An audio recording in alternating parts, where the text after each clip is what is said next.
Hello students, लीजिए फिर आगे हम आपके पास।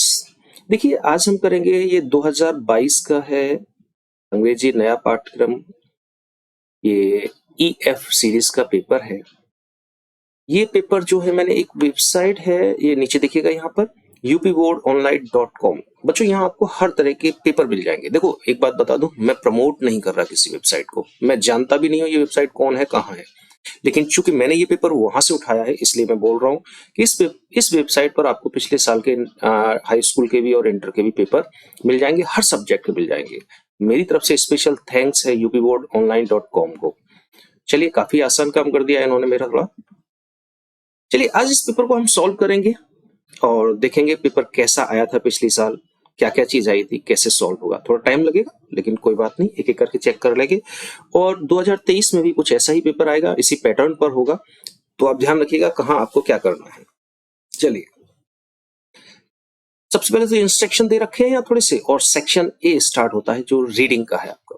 यहाँ आपको एक पैसेज मिलेगा, पैसेज छोटा बड़ा कैसे भी हो, ये यहाँ से पैसेज स्टार्ट होता है यहाँ तक, और फिर दूसरे पेज में भी होता है, काफी बड़ा है। और उसके बाद नीचे अगर आप यहाँ देखें तो ये आपको मिल रहे हैं क्वेश्चन आंसर शुरू होते हैं उसके। तो पैसेज पढ़ेंगे। अनसीन को करने का बस एक ही तरीका है बच्चों, कि आप अनसीन को पहले पढ़ें और जितना समझ में आ जाए उतना समझें, उसके बाद उसके आंसर देने की कोशिश करें। और यहाँ कोई रूल रेगुलेशन नहीं चलता है। तो चलिए हम पहले पैसेज को पढ़ लेते हैं और थोड़ा सा अर्थ भी कर लेते हैं जल्दी जल्दी इसका। The real ornament of women is her character and purity. औरत का जो वास्तविक आभूषण है वो है आपका उसका चरित्र और उसकी शुद्धता। Metal and stone can never be real ornament. धातु और पत्थर कभी भी वास्तविक आभूषण नहीं हो सकते। The names of women like Sita and Damayanti, Sita और दमयंती जैसी औरतों का नाम have become sacred to us, हमारे लिए पवित्र है। फॉर देयर अनश्यूल्ड कहते हैं जिस पर कोई धब्बा ना हो, साफ शुद्ध हो एकदम। अनश्यूल्ड वर्च्यू, और वर्च्यू कहते हैं गुण, एक शुद्ध गुण है। नेवर फॉर देयर ज्वेलरी, न कि उनकी ज्वेलरी के लिए। तो हमारे लिए वो पवित्र हैं अपने शुद्ध गुणों के कारण, न कि उनकी ज्वेलरी के कारण। They if they war any, अगर उन्होंने कभी कोई पहनी हो। माई आस्किंग फॉर यू, मेरा तुमसे कहना क्या है। योर ज्वेलरी हैज, तुम्हारी ज्वेलरी रखती है क्या, has also a wider significance, एक बहुत बड़ा महत्व रखती है। सिग्निफिकेंस कहते हैं महत्व। सेवरल सिस्टर्स, अनेकों बहनों ने, हैव टोल्ड मी, मुझसे कहा है, दैट के दे फील, वे महसूस करती हैं, ऑल द बेटर, बहुत अच्छा, फॉर गेटिंग रिड ऑफ, छुटकारा पाना, देयर ज्वेल्स, अपने आभूषणों से। बहुत सी बहनों ने मुझे बताया है कि जब वो अपने आभूषणों से छुटकारा पा लेती हैं तो वो बहुत अच्छा महसूस करती हैं। आई हैव कॉल्ड दिस, मैंने इसे कहा है, an act of merit, merit माने गुण, इन मोर वेज, कई तरीकों से, देन वन, एक की तुलना में। तो मैंने इसे एक की तुलना में कई अन्य तरीकों से एक क्या कहा है, एक्ट ऑफ मेरिट कहा है। कार्य है किसका, गुणों का कार्य कहा है।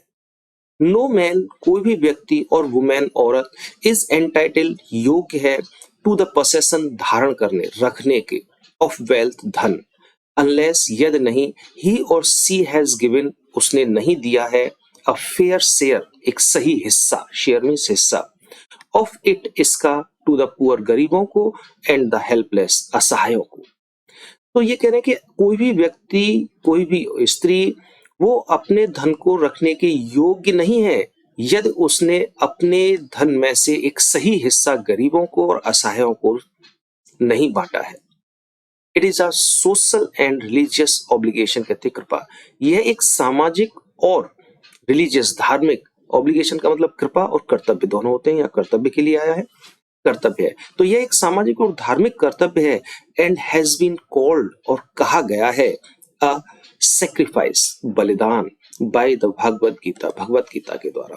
और भगवत गीता ने इसे जो है क्या कहा है, बलिदान कहा है। किस चीज को, अपनी संपत्ति को गरीबों में और जरूरतमंदों में बांटना, पूरी तरह से नहीं, एक अच्छा हिस्सा, a fair share. He who does not offer this sacrifice, वह जिसने यह सेक्रीफाइस बलिदान ऑफर नहीं किया है या बलिदान नहीं किया, यानी कि अपने हिस्से को गरीबों में और असहायों में नहीं बांटा है, has been called a thief, उसे चोर कहा गया है। The Gita has enumerated many forms of sacrifice, forms माने रूप। गीता ने कई बलिदानों के रूपों को बताया है, वर्णन किया है। बट लेकिन व्हाट ग्रेटर सेक्रीफाइस, क्या महान सेक्रीफाइस बलिदान कैन देयर भी हो सकता है then to serve the poor, गरीबों की सेवा करने, एंड द नीडी, जिसको आवश्यकता है। तो गरीबों और जिसको आवश्यकता है उसकी सेवा करने से बड़ा और कौन सा बलिदान हो सकता है। फॉर अस, हमारे लिए, टुडे, आज, there can be no sacrifice, कोई भी बड़ा सेक्रीफाइस नहीं है, बलिदान नहीं है, हायर, उच्च, देन द फॉरगेट, भूलने से, द डिस्टिंक्शन, भेदभाव, ऑफ हाई एंड लो, उच्च और निम्न। बड़े छोटे कह सकते हैं, बड़े छोटे के भेदभाव को भूलने से बड़ा हमारे लिए कोई सेक्रीफाइस आज की डेट में नहीं है। एंड टू रियलाइज, और महसूस करना, द इक्वलिटी, समानता, ऑफ ऑल मैन, सभी व्यक्तियों की, और सभी व्यक्तियों की समानता को महसूस करना, सभी व्यक्तियों की समानता को महसूस करना, और ऊंचे नीचे, छोटे बड़े के भेदभाव को भूल जाने से बड़ा कोई भी बलिदान आज हमारे लिए नहीं है। I also wish to bring home, to bring home का मतलब घर लाना नहीं होता बल्कि समझाना। मैं इच्छा करता हूं समझाने की, द विमेन, औरतों को, ऑफ इंडिया, भारत की, दैट के real ornamentation lies not in loading the body with metal और स्टोन। मैं और भारत की औरतों को समझाने की इच्छा करता हूं कि वास्तविक आभूषण जो पड़े हुए हैं वो बॉडी को, शरीर को स्टोन और मेटल से लोड करना नहीं है, बल्कि इन प्यूरिफाइंग, शुद्ध करना है, द हार्ट, हृदय को, एंड डेवलपिंग, विकास करना है, द ब्यूटी ऑफ साउल, आत्मा को। तो वास्तव में जो आभूषण है वो है हमारे हृदय को शुद्ध करना और आत्मा को सुंदर बनाना। ये पैराग्राफ था।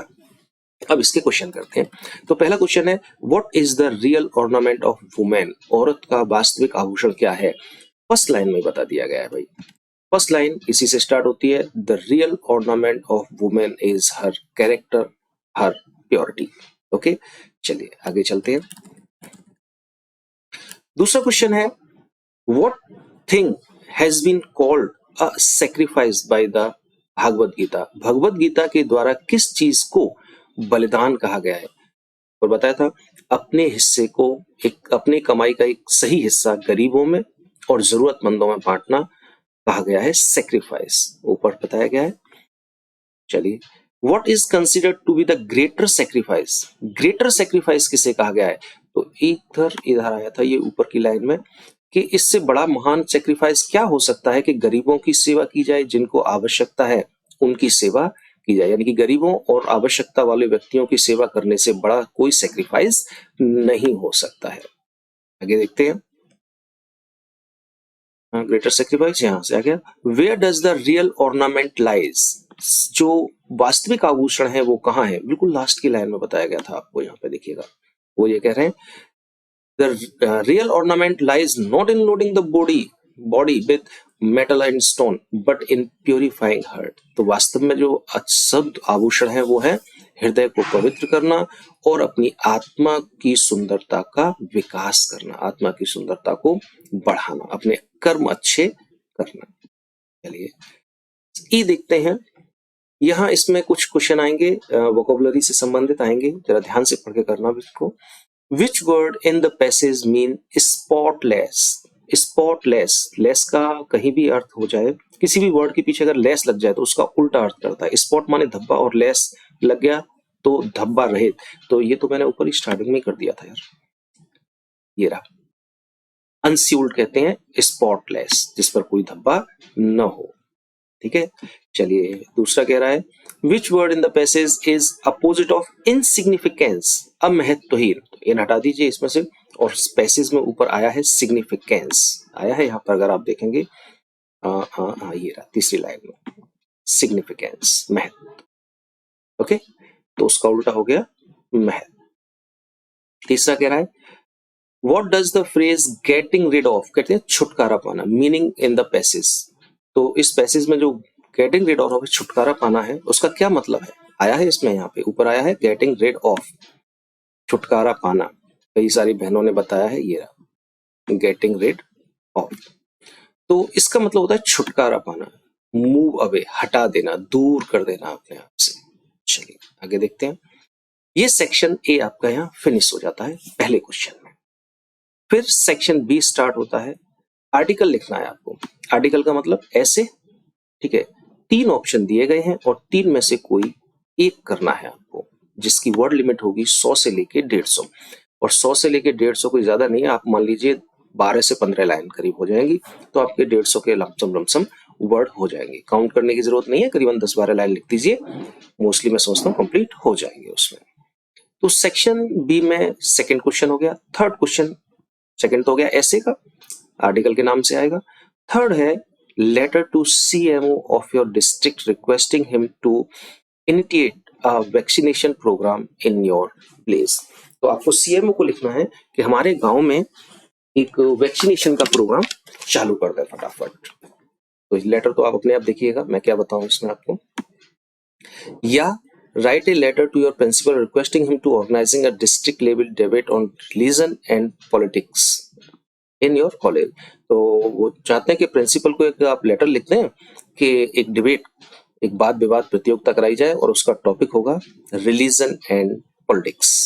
ठीक है, एन में आप अपने आप देखिएगा, करिएगा, मैं कहाँ लिखूंगा इसको यहाँ पे अभी। चलिए, इसमें क्वेश्चन नंबर 3 तक आपका ये सेक्शन बी खत्म हो जाता है। अब सी शुरू होता है। सी जो है वो ग्रामर का है। ठीक है, choose the correct option to answer the following question. 5 into 2, हर 5 क्वेश्चन है, 2 नंबर के हैं, 10 नंबर का ये सेक्शन चलेगा पूरा। Undue favour to place one's relatives in lucrative post is called, जिसे कहते हैं भाई भतीजावाद, कि किसी भी अपने को जो है जबरदस्ती, वो योग्य नहीं है लेकिन उस पद पर उसे रख देना, तो वो कहलाता है नेपोटिज्म, भाई भतीजा बात। चलिए थोड़ा सा और नीचे चलते हैं। The phrase on the van mean, van का क्या मतलब होता है? वैन का मतलब होता है कमी होना। कमी के लिए यहाँ डिक्रीजिंग दे रखा है, किसी भी चीज की कमी हो जाना, डिक्रीजिंग हो जाना। सी में पूछा है आपका सिनोनियम ऑफ डेस्पाइट। डेस्पाइट का मतलब होता है घृणा। घृणा के लिए यहाँ दे रखा है वर्ड आपको hate. Rohit has gone before his father come, which word in the above sentence is an error. ऊपर वाले सेंटेंस में कहाँ गलती है? गॉन में मिस्टेक है, बिफोर में है, कम में है या हिज में है? तो देखो हिज फादर कम्स होगा यहाँ पर, जबकि कम लगाया गया, तो मिस्टेक है कम में। ओके, चलिए फिर देखते हैं एंटोनियम ऑफ सेवर। सेवर का मतलब होता है हार्ड, कठोर, और उसका उल्टा एंटोनियम पूछा है तो उल्टा होगा, उल्टा का होता है माइल्ड, मुलायम, कमजोर। चलिए क्वेश्चन नंबर 4 कंप्लीट हो गया आपका। अब आता है question number 5। Change any one, केवल एक करना है आपको। The following indirect into indirect narration, ये 2 दे रखे हैं, 2 में से आपको केवल एक ही करना है। Okay, Mohit said to Rita why did you stop here. Interrogative sentence है, ये बनेगा Mohit asked Rita why she. अब पास्ट इंडेफिनिट का टेंस है तो हो जाएगा हैड स्टॉप्ड, STOPPED स्टॉप्ड, और हियर का हो जाएगा देयर। तो हो गया Mohit asked Rita why she had stopped there. दूसरा है, दोनों में से एक करना है आपको। दूसरा है teacher said to the children don't quarrel with your sisters. Teacher ने बच्चों से कहा अपनी बहनों से मत लड़ो। ये इंपेरेटिव सेंटेंस है। तो द टीचर, अब देखिए यहां सबसे बड़ी मिस्टेक होती है, बच्चे के दिमाग में बैठा रहता है बोले टीचर आ गया ऑर्डर। ऐसा नहीं है यार, टीचर एडवाइस भी देता है, और ध्यान से देखो तो यहाँ एडवाइस ही है, ऑर्डर नहीं है। टीचर ने बच्चों से कहा कि अपनी बहनों से मत लड़ो, तो ये टीचर का ऑर्डर नहीं है, एडवाइस है। तो the teacher advised the children.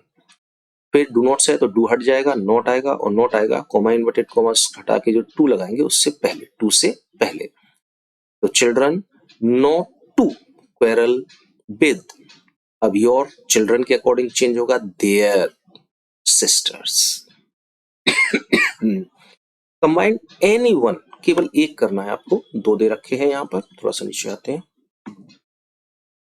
तो दो दे रखे हैं आपको, एक करना है। चलिए, और बताया कि ये कंपाउंड में और ये कॉम्प्लेक्स, यानी कि ये सिंथेसिस का पार्ट है आपका।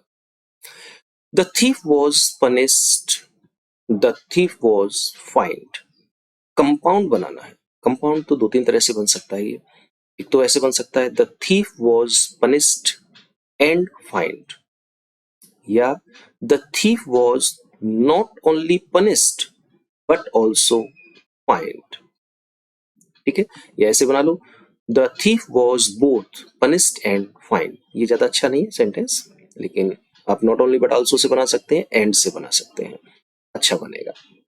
Okay, when does the train arrive, I do not know the time. Complex sentence आपको दोनों में से एक करना है, केवल जो आपको अच्छा लगे, इजी हो आपके लिए, वो करना आप। मैं दूसरा भी बता रहा हूं आपको। कॉम्प्लेक्स सेंटेंस बनाना है। देखिए, कॉम्प्लेक्स सेंटेंस बनाने में अगर कोई भी इंटेरोगेटिव वर्ड, ये इंटेरोगेटिव वर्ड है, यहाँ आया है, और ये व्हेन जो है हमारा कॉम्प्लेक्स का कंजक्शन भी होता है। अगर कोई भी इंटेरोगेटिव वर्ड आया है जो हमारा कॉम्प्लेक्स सेंटेंस का कंजक्शन होता है, तो फिर वही लगेगा, दूसरा कोई और कंजक्शन नहीं लगेगा। तो ये बनेगा, I do not know the time, आप छोड़ सकते हैं, no problem. I do not know when, लेकिन इसके बाद जो सेंटेंस बनेगा वो एफर्मेटिव बनेगा। When the train arrives, present indefinite है, व्हेन द ट्रेन अराइव्स, तो सेंटेंस हो गया, I do not know when the train arrives. The time हमने छोड़ दिया, क्यों छोड़ा, लगाने की जरूरत नहीं है। एक सेंटेंस में एक चीज के लिए एक ही वर्ड यूज होता है, दो नहीं। अगर मैं ये देखो, व्हेन जो है ना मेरा, वो टाइम के लिए यूज हो रहा है, कब, तो व्हेन भी लगाऊं, द टाइम भी लगाऊं, तो ये सेंटेंस सही नहीं है, ये थोड़ा सा गलत पड़ेगा आपका। ओके, तो आप करिए, आई do not know when the train arrives. आगे चलते हैं। अब ये ट्रांसफॉर्मेशन हो गया, ट्रांसफॉर्मेशन में भी आपको केवल वन ही करना है, दो सेंटेंस दे रखे हैं, एक ही करना है आपको। ठीक है, तो पहला कंपैरेटिव डिग्री और दूसरा पैसिव वॉइस में है, जो भी आपको अच्छा लगे आप वो करें अपने हिसाब से। Kashmir is not so hot as Bhopal, comparative degree में है। चलिए, भोपाल से बनेगा, Bhopal is hotter than Kashmir, Bhopal is hotter than Kashmir. दूसरा है, व्हाट मेड यू हैप्पी, ये सेंटेंस थोड़ा सा गलत दे दिया है यहाँ पर। एक्चुअल में ये कंपटीशन लेवल का सेंटेंस है और दे दिया है आपको इंटर लेवल पर, तो ये थोड़ा सा कठिन है, अलग टाइप से ही है थोड़ा सा। चलिए, कोई बात नहीं। पैसिव वॉइस बनाना है इसका, इसका पैसिव बनेगा आपका, by what were you made happy. By what, किसके द्वारा, वर यू मेड हैप्पी, तुम्हें खुश किया गया। सबसे बड़ी मिस्टेक आप लोग करेंगे, इस यू को सब्जेक्ट मान लेंगे, लेकिन ये सब्जेक्ट नहीं है, ये ऑब्जेक्ट है, कि किस चीज ने तुम्हें खुश कर दिया, तो तुम्हें खुश कर दिया, तुम खुश करने वाले नहीं हो। अगर तुम खुश करने वाले होते तो सब्जेक्ट होते, तुम्हें खुश किया गया तो तुम यहाँ ऑब्जेक्ट हो। पूछ रहा है कि किसने खुश किया, जो आंसर निकल के आएगा वो सब्जेक्ट होगा आपका, तो इसमें सब्जेक्ट है ही नहीं, इसलिए थोड़ा सा कठिन है। तो क्या बनेगा, by what, by what were you made happy, या ऐसे बना लीजिए, what were you made happy, और बाय पीछे भी लगा सकते हैं। ठीक है, दोनों में से किसी भी तरह से बना लीजिए, सही बनेगा, लेकिन ये कंपटीशन लेवल का है, इंटर में नहीं देना चाहिए था लेकिन दे दिया, कुछ नहीं कर सकते हम इसमें है। चलिए आगे चलते हैं। डी, ये भी है आपको यहाँ, एनी वन, दो है, कोई एक करना है और सही करना है। Correct any one of the following sentence, दो में से कोई एक सही कर दीजिए। He could not secure passing marks, passing marks नहीं होता, इसे हटा दीजिए, तो रह गया केवल mark. He could not secure passing mark, न कि marks. If you will come I shall teach him, अब देखो, इफ ही विल कम, अगर वो आएगा, आई सेल टीच हिम, मैं उसे पढ़ाऊंगा। इफ कंडीशनल सेंटेंस है ये, और कंडीशन सेंटेंस में कोई भी ऐसी कंडीशन नहीं है जिसमें दोनों सेंटेंस फ्यूचर में बने। हाँ, अगर पीछे वाला फ्यूचर इंडेफिनिट में बनता है तो ये वाला सेंटेंस प्रेजेंट इंडेफिनिट में होना चाहिए था, तो यहां हो जाएगा, if he comes I shall teach him, ये प्रेजेंट इंडेफिनिट में बनेगा, if he comes I shall teach him. Okay, तो ये विल नहीं लगेगा यहाँ पे, ये विल गलत है, और यहाँ एस जुड़ जाएगा इसमें। चलिए use any one of the following pairs of word in your own sentences to make the difference in their meaning clear. केवल एक करना है, दो दे रखे हैं आपको, एक करना है और अपने सेंटेंस बनाने हैं, ऑन सेंटेंस, आपके खुद के वाक्य बनाने हैं जिससे कि इनका अर्थ क्लियर हो सके। ये जो है वो है होमोफोन्स, इनका उच्चारण सेम होता है, वर्ड मीनिंग अलग होती है थोड़ी सी और अर्थ बिल्कुल अलग होता है। तो ये दो पेयर दे रखे हैं आपको, ये या ये, इन दोनों में से कोई एक करना है आपको। पहला है पेन, पेन, दोनों ही पेन है, लेकिन ये जो पेन है ये दर्द है और ये यानी पेन होता है खिड़की के अंदर लगा हुआ कांच, उसे पेन बोलते हैं। तो इन दोनों का अर्थ अलग है, उच्चारण एक ही है, प्रोनाउंसिएशन एक है, अर्थ अलग अलग है, वो होमोफोन्स है। तो ये होमोफोन्स आ गए। अब आपको केवल अर्थ नहीं बताना, ऑन सेंटेंस, सेंटेंस भी लिखने हैं। तो जैसे पेन का लिख दीजिए ही हैज ग्रेट पेन या ही हैड ग्रेट पेन, उसे बहुत दर्द था। और pen, somebody broke the window pane, किसी ने खिड़की का कांच तोड़ दिया। ठीक है, चलिए अब ये यहाँ पे आया है अडॉप्ट, ADAPT और ADEPT। तो जो APT होता है इसका मतलब होता है अनुकूल बनाना, सही बनाना, अच्छा बनाना, और जो EPT होता है इसका मतलब होता है चतुर, चालाक, है ना। तो इनको भी एक सेंटेंस में आपको यूज करना है। तो जैसे अनुकूल बनाना होता है, तो मान लीजिए कहती है you should adopt yourself according to the school rules. तो मैं स्कूल रूल्स के अकॉर्डिंग अपने आप को क्या करना है, अडॉप्ट, अनुकूल बनाना है। ये अनुकूल बनाना हो गया। और ADEPT इसका मतलब होता है चतुर, चालाक होना, किसी के लिए चतुराई, चालाकी होना। तो ही इज अडेप्टिंग, वो चतुराई कर रहा है, चालाकी कर रहा है। ओके, एक और होती है अडॉप्ट की स्पेलिंग, उसमें ओ आती है बीच में, यहाँ पर ADOPT, वो होता है अडॉप्ट मीन्स गोद लेना, बच्चे को गोद लेते हैं ना, हाँ, तो वो ओ आ जाए तो वो गोद लेना होता है। ये तीनों ही आती हैं, कभी कभी किसी को, कभी किसी को, जरा ध्यान रखना आप इस चीज का। चलिए अब आ गया आपका question number 6, translate the following into English. इसको आपको इंग्लिश में ट्रांसलेट करना है। तो चलिए इंग्लिश में ट्रांसलेट कर लेते हैं इसको। भारतवर्ष एक महान देश है, simple, India is a great country. इसका अतीत बहुत ही शानदार रहा है। अब गलती ये मत कर देना, रहा है प्रेजेंट कंटिन्यूअस हो गया, पहले रहा था कंटिन्यूअस का मतलब काम जारी है, लेकिन ये कह रहा है अतीत बहुत ही शानदार रहा है, अब नहीं है, कंटिन्यूअस नहीं है इस समय, पहले था। तो और अतीत का मतलब पास्ट जो है, हम कहेंगे it's past has been very glorious, शानदार। विदेशी आक्रमणकारियों ने इस देश को लूटने का प्रयास किया। विदेशी कहते हैं फॉरेन और आक्रमणकारी कहते हैं इन्वेंडर्स। फॉरेन इन्वेंडर्स ट्राई टू लूट, लूट जो है इंग्लिश का ही वर्ड है, लूट दिस कंट्री, इस देश को विदेशी आक्रमणकारियों ने लूटने का प्रयास किया। इसकी संस्कृति तथा इसके ज्ञान विज्ञान को मिटाने का प्रयास किया। पास्ट इंडेफिनिट का टेंस है, लेकिन इसमें सब्जेक्ट नहीं दे रखा। तो सब्जेक्ट कौन है, यही विदेशी आक्रमणकारी। तो यहाँ हम विदेशी आक्रमणकारी भी लिख सकते हैं या एंड से जोड़ देंगे, दोनों से ही चलेगा, लेकिन चलो मैं दे लगा देता हूँ। दे ट्राइड टू इरेज, मिटाना, खत्म करना, या वेनिस लगा सकते हैं। इरेज तो ज्यादा अच्छा नहीं है, लेकिन वेनिस ना पता हो तो इरेज लगा देना। Erase its culture and wisdom, ज्ञान विज्ञान के लिए हमने विजडम लगा, या आप एंड से जोड़ सकते हैं, एंड ट्राइड और कोशिश की, टू इरेज या Venice its culture and wisdom. परंतु देश प्रेमियों के बलिदान और बहादुरी के कारण वे असफल नहीं हुए, but they did not succeed, इसके कारण due to sacrifice and bravery of patriots, patriots माने देश प्रेमी, नहीं हुए। आज भी देश में किसी चीज की कमी नहीं है। इवन टुडे, आज भी, इसको अलग कर दीजिए सबसे पहले। Even today there is no scarcity, कहते हैं कमी, ऑफ एनीथिंग, कुछ भी, इन द कंट्री, देश में आज भी किसी चीज की कमी नहीं है। यदि दिन दूनी रात चौगनी बढ़ती हुई जनसंख्या पर नियंत्रण हो जाए, इफ, दिन दूनी रात चौगनी यानी कि तेजी से बढ़ती हुई, तेजी से के लिए बोलते हैं रैपिडली।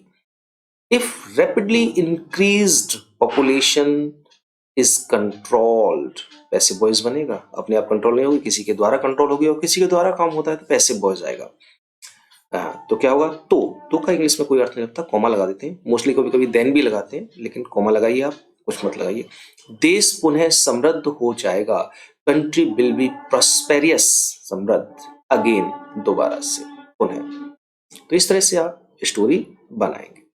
यहाँ आपका सेक्शन सी जो है वो खत्म हो गया। अब आता है सेक्शन डी, और वो है लिटरेचर का। जो बुक पढ़ी है अपनी उनसे संबंधित है।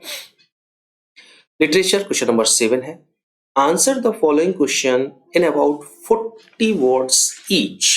चलिए, प्रत्येक का जो है आपको देना है 40 वर्ड्स के लमसम होना चाहिए। 2 क्वेश्चन करने हैं, हर एक क्वेश्चन में चॉइस दे रखी है। First, A, who was Mukesh, Mukesh कौन था, and what was his ambition, और उसका एम्बिशन, उसकी इच्छा, उसका उद्देश्य क्या था। ये दिया गया है आपका सेकंड चैप्टर में से आपका, ठीक है। तो वहां से ये पूछते हैं मुकेश कौन था, तो मुकेश वो व्यक्ति, एक लड़का था, यंग बॉय था, जो कि बेंगल मेकर्स की फैमिली को बिलोंग करता था, और उसकी एम्बिशन थी कि वो चूड़ियां ना बनाए, उसकी इच्छा थी वो मोटर मैकेनिक बनना चाहता था, उसकी एम्बिशन मोटर मैकेनिक थी। और या ए में ही 2 ऑप्शन दे रखे, दोनों में से आपको एक करना है कोई भी। How deep was the pool, pool कितना गहरा था, what was there inside the water. Question कुछ अलग सा है, समझ में नहीं आ रहा। चलिए पहले यहां देख लेते हैं, how deep was the pool, pool कितना गहरा था।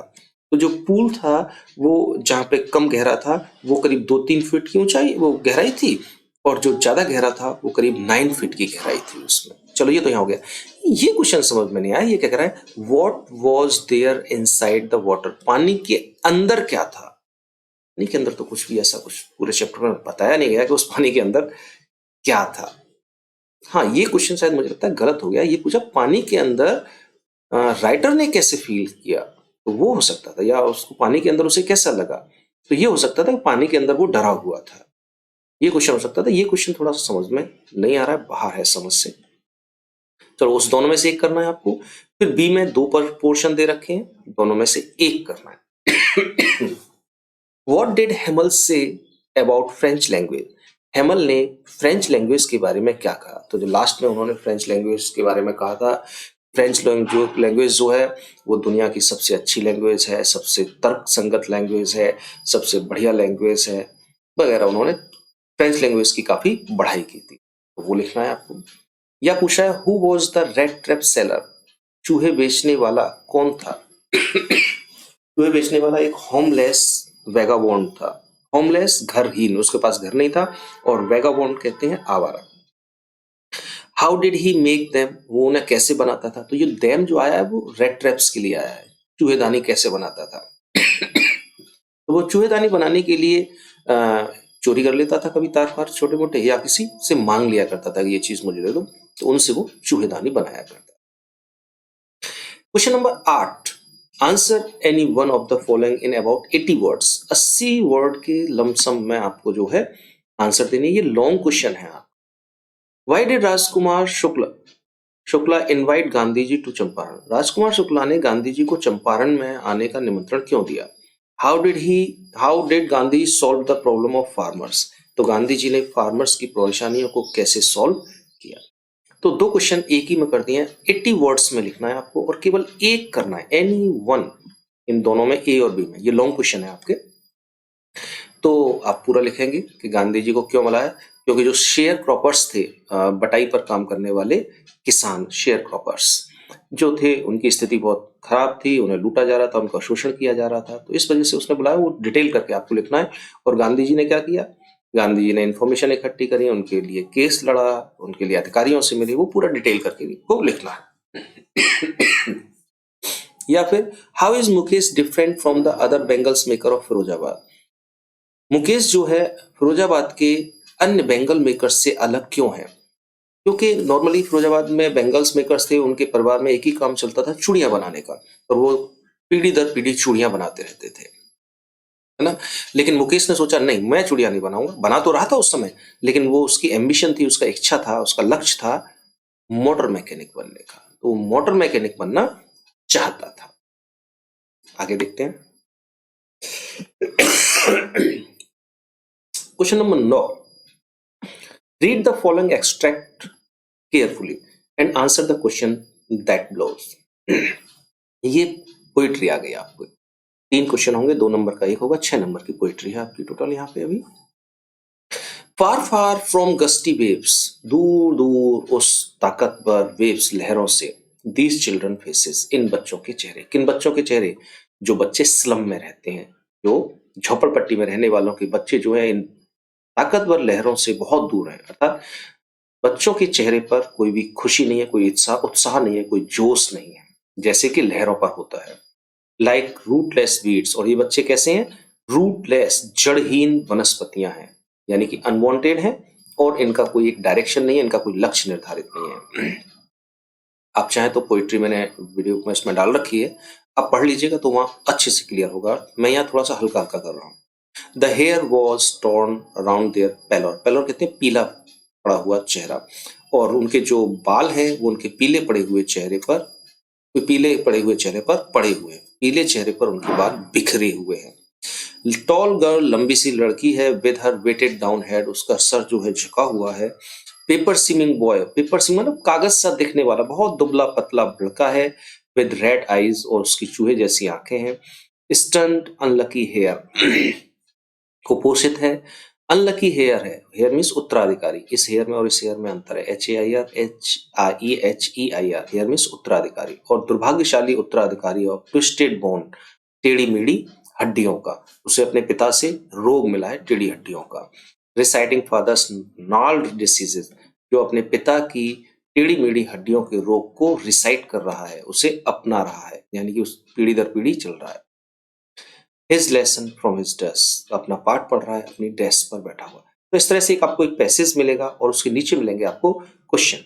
पहला क्वेश्चन, और ये सारे क्वेश्चन करने हैं आपको। Who are far from gusty waves, gusty waves से दूर कौन है? तो आप लिखेंगे children's who live in slum, बच्चे जो झोपड़पट्टी में रहते हैं उनके लिए कहा है। तो बस हु की जगह आपको लिखाना है children who live in slum. How are the eyes of paper seeming boys, जो पेपर सीमिंग बॉयज है, दुबला पतला सा दिखने वाला जो लड़का है, उसकी आंखें कैसी हैं? तो उसकी आंखें यहाँ आपको बताया गया है, उसकी आंखें हैं चूहे जैसी, विद रेड आईज। ओके, चलिए आगे। बी खत्म हुआ तो C. Like rootless weeds the hair torn round their pallor, find out का मतलब निकालो, छांटो, पता करो। Figure of speech, poetic device की बात है यहाँ। Used in the above line, ऊपर वाली लाइन में कौन सी फिगर ऑफ स्पीच आई है? तो देखो यहाँ वर्ड आया है लाइक, और कंपैरिजन हो रहा है। बच्चे जो स्लम में रहते हैं वो कैसे हैं? रूटलेस वीड्स के समान है, और लाइक का यूज हो रहा है, लाइक्स और एज यूज होता है, कंपैरिजन होता है, दोनों में एक गुण कॉमन होता है, तो वहां होता है हमारा सिमली, तो यहाँ होगा सिमली। आगे चलते हैं। Right the central idea of any one, केवल एक सेंट्रल आइडिया आपको करना है, 3 दे रखे हैं, एक करना होगा आपको, ठीक है। और ये तीनों ही बहुत इंपॉर्टेंट है, आप 3 कर लीजिए। एक्चुअली मैं बताऊं 3 करने की जरूरत नहीं है, 2 कर लीजिए। आपकी टोटल पोइम है 6, लेकिन उसमें से 2 आपकी कम कर दी गई है 30% में, तो रह गई 4। अब देखो 4 पोइम है और 3 आपको यहाँ दी जाएंगी, यानी कि सिर्फ 1 पोइम छूटेगी आपकी। तो आप कोई सी भी 2 पोइम कर लेंगे, 100% इसमें से फंस जाएगी। इससे इजी अब कुछ नहीं हो सकता। कोई भी 2 पोइम का सेंट्रल आइडिया याद कर लो, किसी भी 2 पोइम का जो आपके सिलेबस में इस समय है, ठीक है, तो आपकी ये फंस जाएगी। और मेरा मानना तो यह है कि माई मदर एट 66 और आंट जेनिफर्स टाइगर्स, इनको कर लीजिए, और चाहो तो आप तीनों को कर लीजिए, बहुत अच्छा रहेगा। ओके, चलिए अब आगे चलते हैं थोड़ा सा। Answer the following question in about 40 words. अब ये आपके आ गए सप्लीमेंट्री जो हमारा पार्ट है उसमें से। चलिए, लॉन्ग क्वेश्चन है, 2 हैं, दोनों में चॉइस दे रखी है, ए में भी 2 चॉइस है और बी में भी 2 चॉइस है। What did the astrologer tell about the death of the king, tiger king? Tiger king की मृत्यु के बारे में एस्ट्रोलॉजर कहते हैं ज्योतिषी ने क्या कहा? तो ज्योतिषी ने कहा था कि राजा की जो मृत्यु होगी वो टाइगर से होगी। तो उसने टाइगर को मारना शुरू कर दिया था। बोले अब बताओ, तो उसने कहा कुछ भी सही, 100वां टाइगर जो है आपकी मृत्यु का कारण बन जाएगा। आगे देखिए, what did Sam write in his letter to Charlie. Sam ने चार्ली को अपने लेटर में क्या लिखा?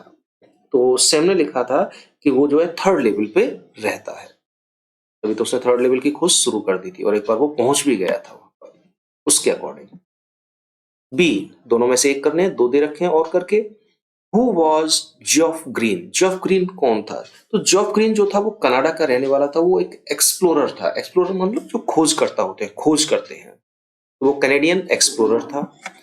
What did he offer to the students, और विद्यार्थियों को उसने क्या ऑफर किया? तो उसने एक प्रोग्राम बनाया था स्टूडेंट्स ऑन आइस करके, जिससे कि वो एंटार्क्टिका के बारे में स्टूडेंट्स ज्यादा जान सके। तो वो वहां स्टूडेंट्स को एंटार्क्टिका पर ले गया था।